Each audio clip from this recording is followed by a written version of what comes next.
औज़ु बिल्लाहि मिनश शैतानिर रजीम, बिस्मिल्लाहिर रहमानिर रहीम। आज आपको एक अहम तरीन खबर देने जा रहा हूँ, एक अहम तरीन खुशखबरी देने जा रहा हूँ। जिला गुजरात की आवाम के लिए एक बेहतरीन और सबसे बड़ा जो मंसूबा है, और इससे बड़ा कोई मंसूबा और बंदा लेकर नहीं आया। वो मंसूबा क्या है? वो मंसूबा है फॉरेन ऑफिस का दफ्तर।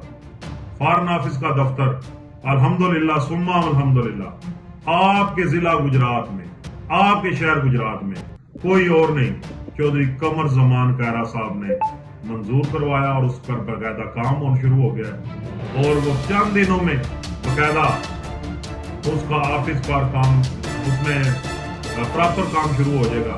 अब आपको अपने पेपरों की टेस्टिंग के लिए, अपने कागजात को टेस्ट कराने के लिए बिल्कुल इस्लामाबाद जाना नहीं पड़ेगा, बल्कि गुजरात शहर में ही आपका काम होगा। और ये सिर्फ लाला मुसा, खारियां, सराय आलमगीर, जलालपुर जट्टा, टांडा, मुंगवाल, कुंजा, ढिंगा, इन इलाकों के लिए नहीं नेमत। ये नेमत जिला गुजरात के अलावा जिला मंडी बाबुद्दीन, जिला अफजाबाद, जिला गुजरांवाला, जिला सियालकोट के इलाकों के लिए भी बहुत फायदेमंद है। जो लोग फॉरेन ऑफिस इस्लामाबाद जाते थे, वो अब अपने ही करीब तरीन फॉरेन ऑफिस गुजरात में टेस्टिंग करेंगे। इस पर बाकायदा काम शुरू हो गया। वजारत खारजा ने अप्रूवल दे दी है।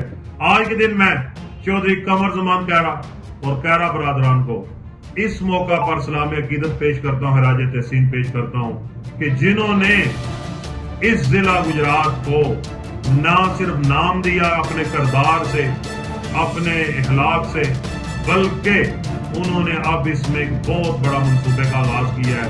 इसके अलावा भी जो 16 माह का दौरे हुकूमत था, उसमें भी अपनी वजारत में बेशुमार मंसूबे आपके हल्का ने 65 में और PP 33 में शुरू किए, जो आपके सामने है। उसमें गैस है, सड़कें हैं, गलियों नालियों की तमीर है। उसके अलावा बिजली का बेशुमार काम किया और स्कूल कॉलेजों की अपग्रेडेशन कराई। और इसके अलावा उन्होंने आपके शहर की जो गैस है, उसका प्रेशर लाला मुसा का बहुत कम था, उसको बहाल करने के लिए, मेंटेन करने के लिए यहाँ पर उस पर बहुत बड़ा अहम मंसूबे पर काम शुरू किया। वह मुकम्मल हो चुका है। दीगर तरक्याती काम जारी हैं। लिहाजा आज मैं आपसे यही कहूंगा कि अगला इलेक्शन में भरपूर तरीके से कायरा बरादरान का साथ दीजिए, इन्हें कामयाब कराइए। और ये जब असम्बलियों में जाएंगे, आपकी आवाज बनेंगे, आपके दर्द को महसूस करके असम्बलियों में उठाएंगे और आपके गमों का इजाला करने के लिए भरपूर कोशिश करेंगे। इसी के लिए साथ में इजाजत चाहूंगा। अस्सलाम वालेकुम व रहमतुल्लाहि व बरकातहू।